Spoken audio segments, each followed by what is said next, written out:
같이 한번 봉독하겠습니다. 그날 밤에 여호와께서 기드온에게 이르시되 내 아버지에게 있는 수소 곧 7년 된 둘째 수소를 끌어오고 내 아버지에게 있는 바알의 제단을 헐며 그 곁에 아세라 상을 찍고 또 이 산성 꼭대기에 내 하나님 여호와를 위하여 규례대로 한 제단을 쌓고 그 둘째 수소를 잡아 내가 찍은 아세라 나무로 번제를 드릴지니라 하시니라. 이에 기드온이 종 10사람을 데리고 여호와께서 그에게 말씀하신 대로 행하되 그의 아버지의 가문과 그 성읍 사람들을 두려워하므로 이 일을 감히 낮에 행하지 못하고 밤에 행하니라. 아멘. 오늘 함께 나눠볼 말씀은 사사기의 말씀입니다. 여러분, 사사기가 어떤 책인지 아시나요? 이스라엘 백성들이 가나안 땅에 들어간 이후에 일들을 그려낸, 왕을 세우기 이전까지의 일들을 그려낸 그런 책이 바로 사사기입니다. 사사기의 내용을 요약할 수 있는 구절이 하나 있습니다. 한번 같이 읽어볼 텐데요. 두 구절입니다. 먼저 사사기 2장 18절부터 19절까지의 말씀을 같이 한번 읽어보겠습니다.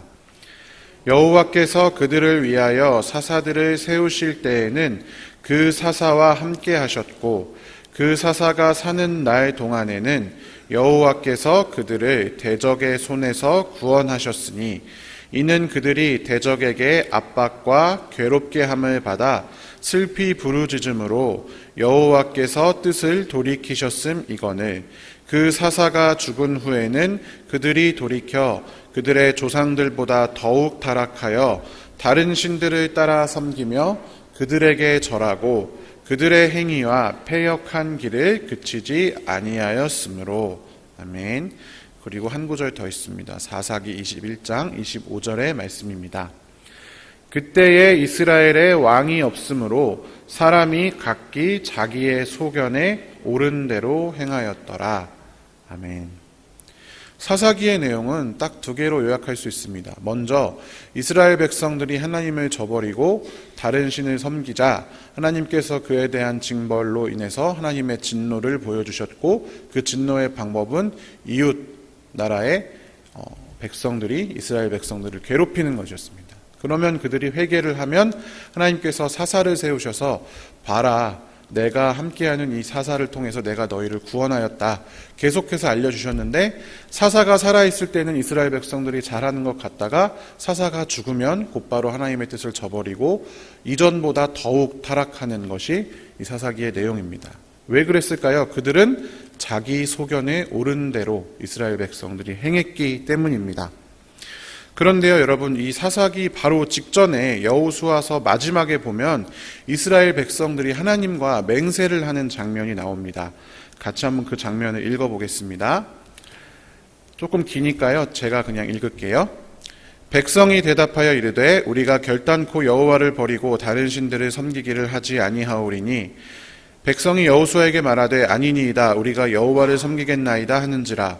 여호수아가 백성에게 이르되 너희가 여호와를 택하고 그를 섬기리라 하였으니 스스로 증인이 되었느니라 하니 그들이 이르되 우리가 증인이 되었나이다 하더라. 여호수아가 이르되 그러면 이제 너희 중에 있는 이방 신들을 치워버리고 너희의 마음을 이스라엘의 하나님 여호와께로 향하라 하니 백성이 여호수아에게 말하되 우리 하나님 여호와를 우리가 섬기고 그의 목소리를 우리가 청종하리이다 하는지라. 그날에 여호수아가 세겜에서 백성과 더불어 언약을 맺고 그들을 위하여 율례와 법도를 제정하였더라. 여호수아가 이 모든 말씀을 하나님의 율법책에 기록하고 큰 돌을 가져다가 거기 여호와의 성소 곁에 있는 상수리 나무 아래에 세우고 모든 백성에게 이르되 보라, 이 돌이 우리에게 증거가 되리니 이는 여호와께서 우리에게 하신 모든 말씀을 이 돌이 들었음이니라. 그런즉 너희가 너희의 하나님을 부인하지 못하도록 이 돌이 증거가 되리라 하고. 여호수아가 이제 숨지기 직전에 마지막에 이스라엘 백성들을 모아놓고 나와 내 집은 하나님 섬길 건데 너희는 어떻게 하겠느냐 라고 하니까 이스라엘 백성들이 이렇게 맹세한 것입니다. 우리도 하나님을 섬기겠습니다. 우리가 하나님 말씀을 잘 듣겠습니다. 우리가 하나님의 말씀에 청종하겠습니다. 그러자 여호수아가 돌을 가져다가 자, 우리 지금 한 얘기 이 돌이 다 들었으니까 이 돌이 증거야. 너희는 이 돌 때문에라도 너희의 하나님을 부인할 수 없어. 이렇게 언약을 맺은 장면이 여호수아의 마지막 장면입니다. 그러고 불과 2장밖에 지나지 않아서 이스라엘 백성들이 어떻게 행하는지를 한번 보겠습니다. 같이 2장 11절 12절 말씀 읽어보겠습니다. 이스라엘 자손이 여호와의 목전에 악을 행하여 바알들을 섬기며 애굽 땅에서 그들을 인도하여 내신 그들의 조상들의 하나님 여호와를 버리고 다른 신들 곧 그들의 주위에 있는 백성의 신들을 따라 그들에게 절하여 여호와를 진노하시게 하였으되. 하나님의 약속, 하나님과 맺었던 그 약속, 심지어 증거라고 돌까지, 큰 돌까지 갖다 놨는데 그 약속 다 잊어버리고 하나님을 저버리고 죄악에 빠진 것이 이스라엘 백성들의 삶이었습니다. 그리고 사사기는 이런 내용들이 계속해서 반복되어집니다. 자기의 소견에 옳은 대로 행하는 것이 점점점 심화됩니다. 오늘 본문 사사기 6장에 보면 그 심화가 그 이스라엘 백성이 얼마나 타락하기 시작하느냐 하면 바로 사사부터 조금씩 자기의 소견대로 옳은 대로 행하는 것을 볼 수가 있습니다. 오늘 본문에 들어가기 전에 그 앞의 내용을 한번 보시면요. 오늘 본문 6장은 기드온에 관한 이야기잖아요. 그 앞에 보면 3장, 4장, 5장에 앞에 4명의 사사가 나옵니다. 온니엘, 에훗, 삼갈. 그리고 4장의 4대 사사가 드보라, 여선지자 드보라입니다. 앞에 사사들은 대적하는 그 왕들이 온니엘의 경우에는 메소포타미아 왕이었고 에훗의 경우에는 모압 왕이었습니다. 그리고 삼갈은 어떤 왕은 아니고 블레셋 민족에 대항해서 이스라엘 백성들을 지켜냈습니다. 그런데 여사사 드보라에게는 특이한 대적이 나옵니다. 그것은 가나안 왕이라고 기록되어져 있는 야빈입니다. 그리고 가나안의 군대 장관 시스라입니다. 여러분, 가나안은 어떤 땅입니까? 다른 메소포타미아나 모압은 이웃 나라이지만 가나안은 이스라엘 백성들에게 차지하라고 말씀하신 바로 그 약속의 땅입니다. 드보라의 시대까지도 가나안 땅에는 아직 채 정리되지 못한 가나안 원주민들이 있었고 거기에 왕이 바로 야빈, 그리고 거기에 군대 장관이 철병거를 가지고 있는 시스라였습니다. 그리고 하나님께서는 그때 당시에 사람으로 취급도 못 받던 여자 드보라를 사사로 세우셔서 그들과 대적하게 하십니다.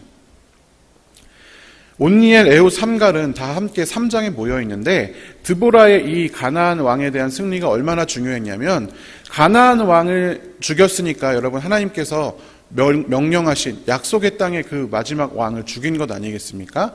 그러니까 이 가나안 왕을 죽인 일이 굉장히 중요하게 다루어집니다. 그래서 무려 4장, 한 장을 통틀어서 드보라의 이야기를 하고 있고 5장에는 드보라와 또 드보라와 함께 싸웠던 장군 바락이 함께 하나님의 역사, 우리가 성취한 구원의 역사를 노래하는 드보라와 바락의 노래라고 하는 한 장짜리 노래가 등장을 합니다.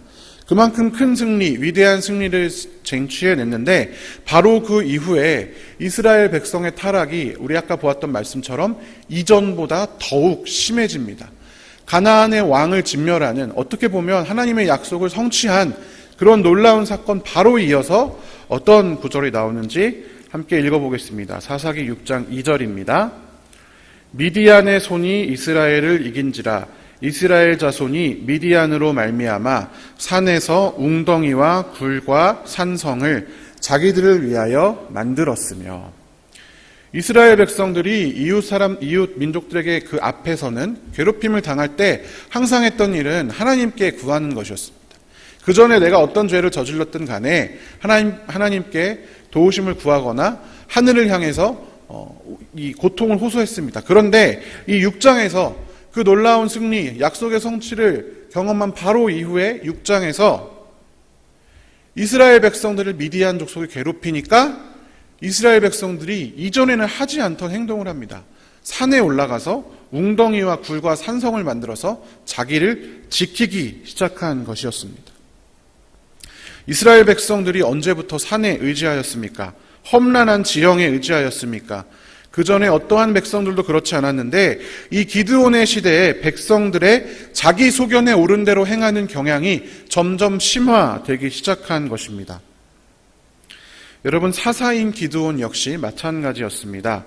하나님의 사자가 기드온에게 나타나서 기드온을 만날 때에 이 기드온이 어떤 행동을 하고 있었는지 같이 한번 읽어보겠습니다. 여호와의 사자가 아비에셀 사람 요아스에게 속한 오브라에 이르러 상수리 나무 아래에 앉으니라.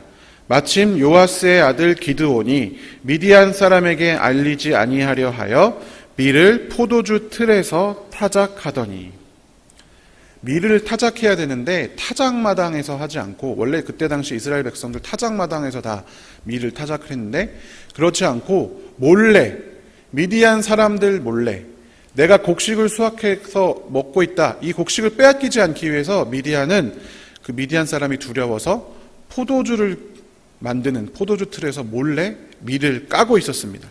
그때에 여호와의 사자가 기드온에게 나타난 것입니다. 그 이전의 사사들 온니엘, 에훗, 삼갈은 잘 나오지 않지만 드보라, 이런 믿음의 사사들과 다르게 그는 미디안을 두려워하여서 포도주 틀에서 밀을 타작하고 있었던 것입니다. 그런데 여호와의 사자가 그러한 기드온에게 나타났잖아요. 그러면 우리가 볼 때 하나님의 사자가 나타났으니까 이제 기드온이 변화되면 좋겠다 하는데 그는 두려움을 이기지 못합니다. 이어서 계속 읽어보겠습니다.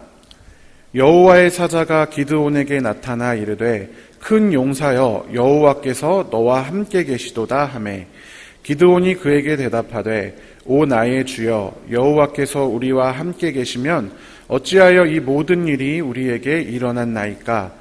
또 우리 조상들이 일찍이 우리에게 이르기를 여호와께서 우리를 애굽에서 올라오게 하신 것이 아니냐 한 그 모든 이적이 어디 있나이까? 이제 여호와께서 우리를 버리사 미디안의 손에 우리를 넘겨주셨나이다 하매.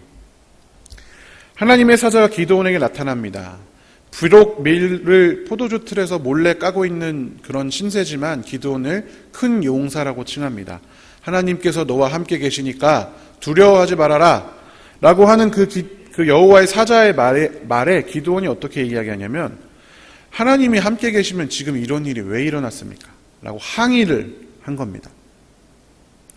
우리 조상들이 이곳에 올 때 우리가 듣기로는 많은 기적이 일어났는데 왜 지금은 다 그런 기적이 일어나지 않습니까? 하나님께서 우리 버리신 거 아닙니까? 이렇게 항의를 하고 하나님께 원망의 말을 내었습니다. 그러자 여호와의 사자가 기드온에게 말합니다. 그 이적이 너를 통해서 일어날 것이다. 그렇기 때문에 내가 지금 와서 너를 부르는 것이 아니냐, 이렇게 이야기하니까 다시 므낫세가 자기의 현실을 바라보면서 두려움의 말을 내뱉습니다. 15절 16절 같이 읽어보겠습니다. 그러나 기드온이 그에게 대답하되 오 주여, 내가 무엇으로 이스라엘을 구원하리이까? 보소서, 나의 집은 므낫세 중에 극히 약하고 나는 내 아버지 집에서 가장 작은 자니이다 하니, 여호와께서 그에게 이르시되 내가 반드시 너와 함께하리니 내가 미디안 사람 치기를 한 사람을 치듯 하리라 하시니라. 기드온이 하나님께 대답합니다. 나는 아무것도 없습니다. 우리 집은 므낫세, 이 기드온은 므낫세 지파 사람이었습니다. 므낫세 중에서도 극히 약하고 우리 아버지 집에서도 나는 가장 작은 자다.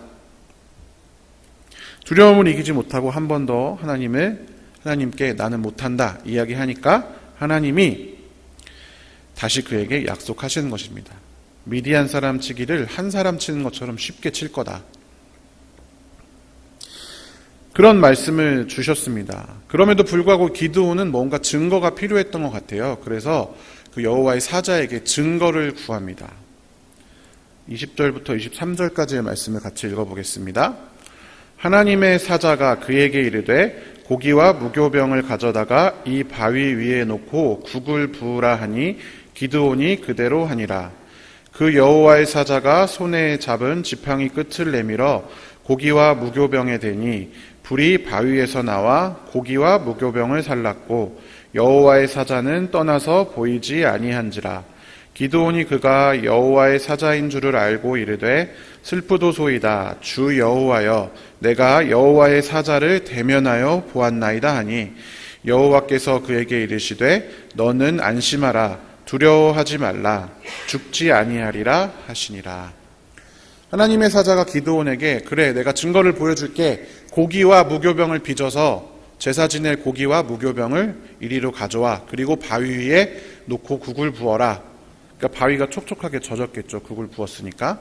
그리고 여호와의 사자가 손에 잡은 지팡이를 내밀어서 가리키니까 그 불이 바위에서 갑자기 나와서 무교병과 고기를 불살랐습니다. 그것을 보고 기드온이 아 정말 하나님이 보내신 사람이구나 라고 인정을 했습니다.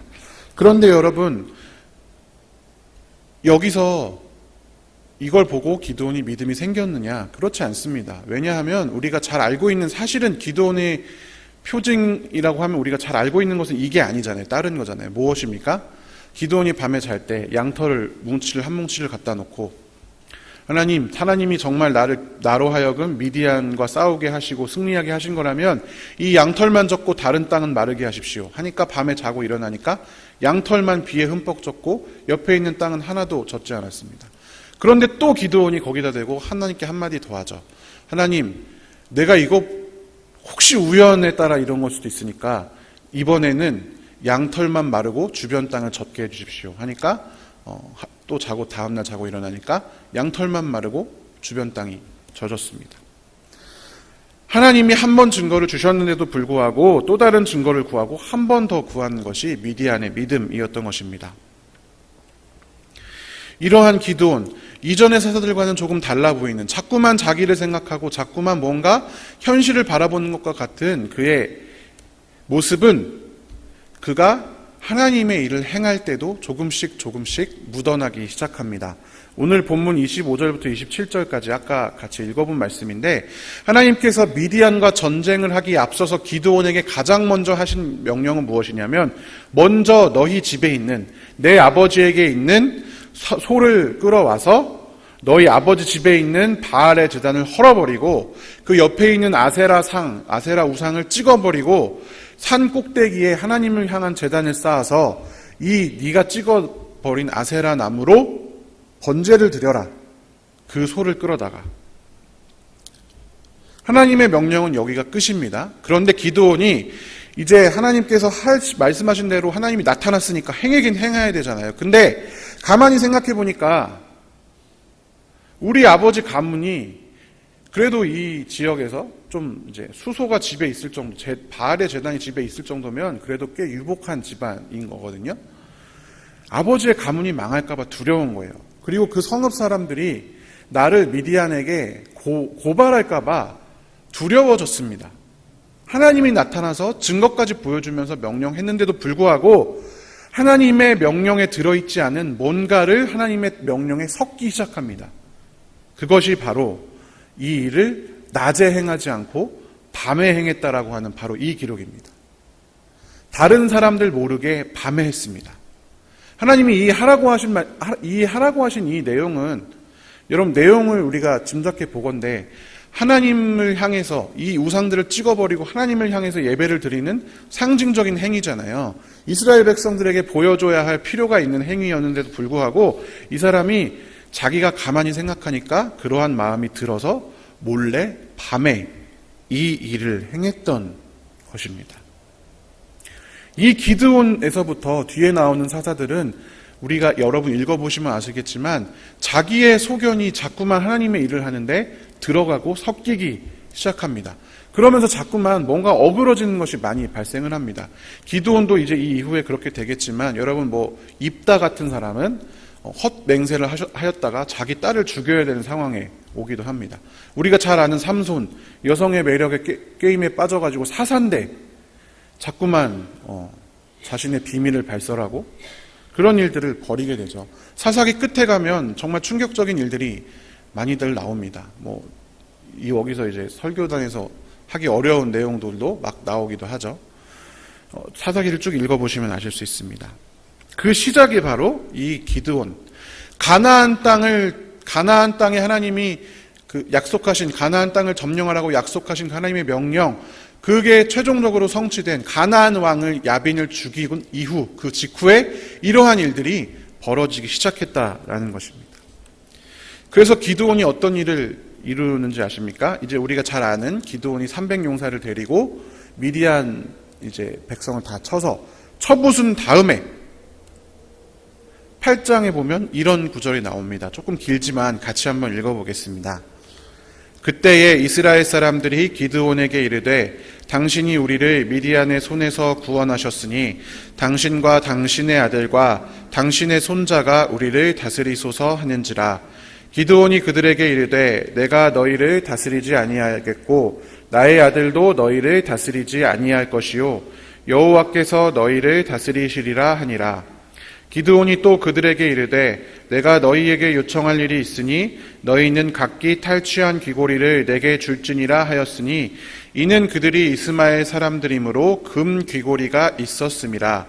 우리가 대답하되 우리가 즐거이 드리리이다 하고 겉옷을 펴고 각기 탈취한 귀고리를 그 가운데에 던지니 기드온이 요청한 금 귀고리의 무게가 금 1700세겔이요 그 외에 또 초승달 장식들과 폐물과 미디안 왕들이 입었던 자색 의복과 또 그 외에 그들의 낙타 목에 둘렀던 사슬이 있었더라. 기드온이 그 금으로 에봇 하나를 만들어 자기의 성읍 오브라에 두었더니 온 이스라엘이 그것을 음란하게 위함으로 그것이 기드온과 그의 집의 울무가 되니라. 기드온이 미디안을 쳐서 이긴 이후에 이스라엘 백성들이 찾아옵니다. 그래서 기드온에게 이렇게 이야기합니다. 지금까지 사사들이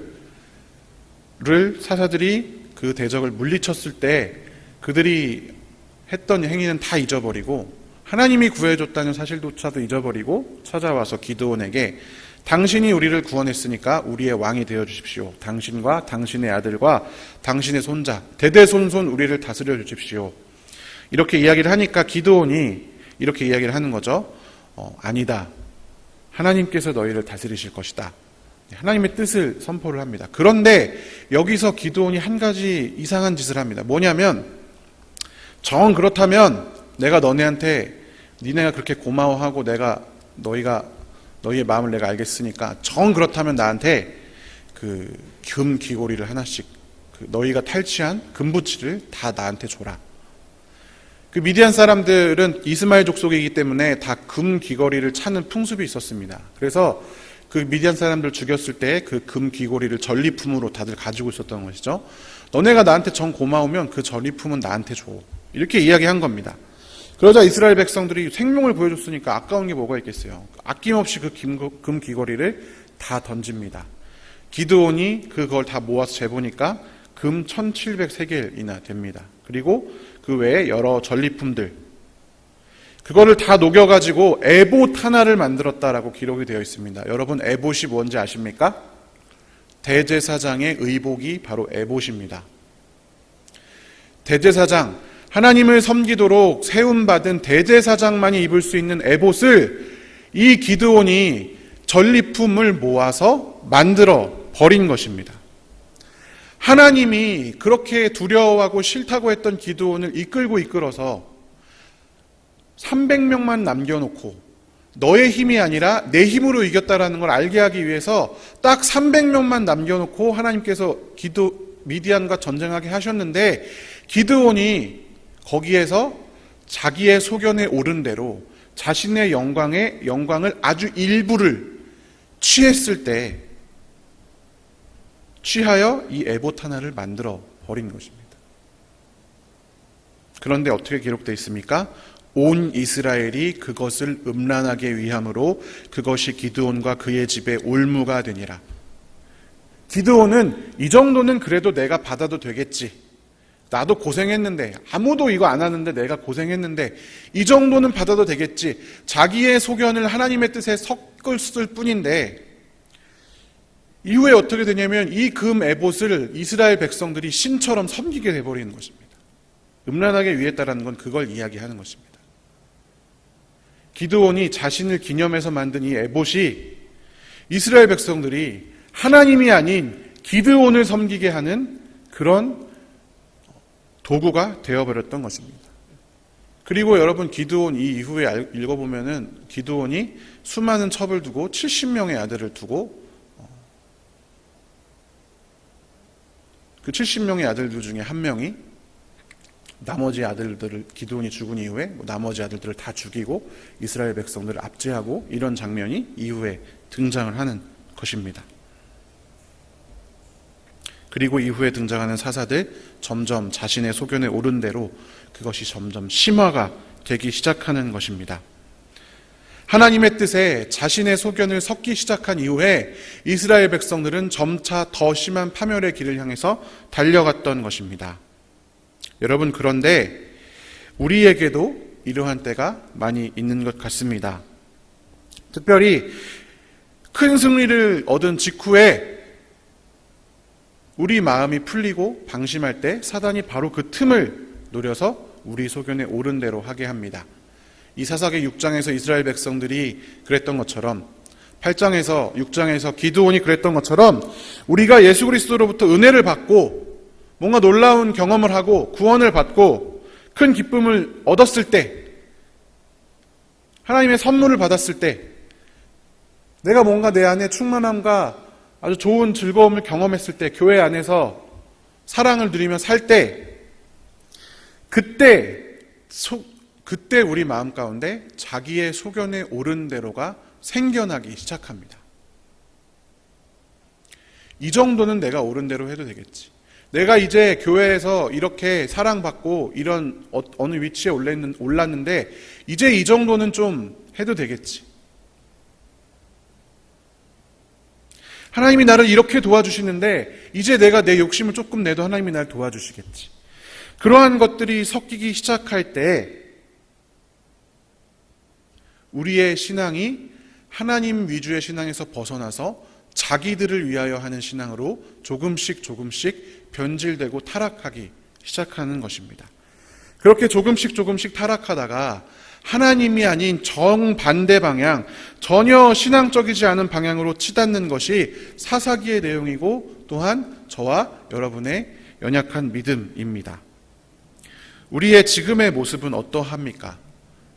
하나님을 온전히 의지하고 신뢰하십니까? 하나님의 뜻에 순종하십니까? 우리가 하나님과 깊이 만날 때 하나님 앞에 고백했던 그 약속 그대로 하고 있으십니까? 아니면 조금씩 자기 소견을 물타기 하고 계신 단계이십니까?